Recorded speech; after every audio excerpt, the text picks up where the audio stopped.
Hello guys! For today's video, magluluto tayo ng beef lasagna. Bali, nagpainit lang ako ng tubig na may mantika at asin sa isang kawali. Ayan, naantayin lang natin siya guys kumulo. Tapos pag kumulo na siya guys, syempre, tsaka natin ilalagay yung lasagna pasta natin.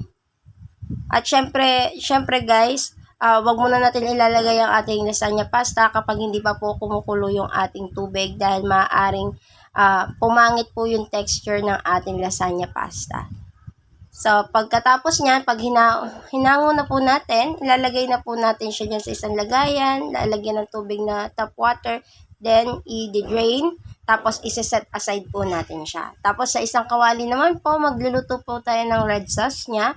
Ayan, bali naggisa lang po ako ng sibuyas, bawang at red bell pepper po dyan. Ayan, antayin po natin maluto, tapos tsaka po natin i-add yung beef natin. Then, mix lang po natin siya. Ayan. Pag na-mix na po natin, tsaka po natin tatakpan.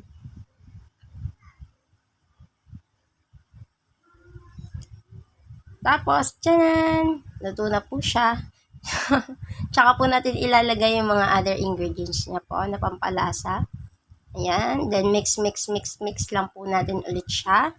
Hanggang sa magsama-sama po yung mga pampalasa natin. Tapos, tsaka po natin lalagyan ng tomato sauce. Yan. Then, konting tubig po. Tapos, mix lang po ulit. At lalagyan din po natin ulit ng pampalasa, syempre. Para po maging malasa po yung ating red sauce. Ayan. Naglagay din po ako dyan ng beef cubes. Ayan. Para mas lalong lumasa po yung ating beef sa ating red sauce. Ayan, mix lang po natin. Ayan, naglagay pa po ako ng pampalasa. Bali, pag kumulo na po, set aside na po natin. Tapos, sa isa pa pong pan, ayan, papainitin lang po natin yung ating pan. Pag mainit na po, ilalagay na po natin yung ating butter. Ayan, tunawin lang po natin ito ng mabuti. Then, ilalagay na po natin yung harina.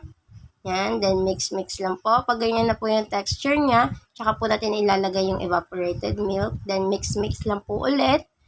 Yan. Para po hindi po mamuo-muo, kailangan po talaga natin i-mix. Then maglagay po tayo ng mga pampalasa niya. Then pag ganyan na po yung texture niya, ayan, makikita niyo naman po yan. Kapag ganyan na po yung texture niya, okay na po yan. Set aside na rin po natin. Then prepare na po tayo sa ating pagle-layering po ng ating pasta and red sauce. Ayan. Ayan, nilayering na po natin siya. Dahil wala po tayong oven, kagamit po tayo ng non-stick pan. Para po diretso bake na rin po siya niyan. Ayan. Then, lalagyan po natin ng cheese on top.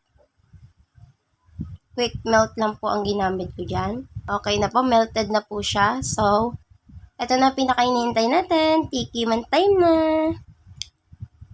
So, kukuha na tayo para matikman natin kung masarap ba yung ating ginawa.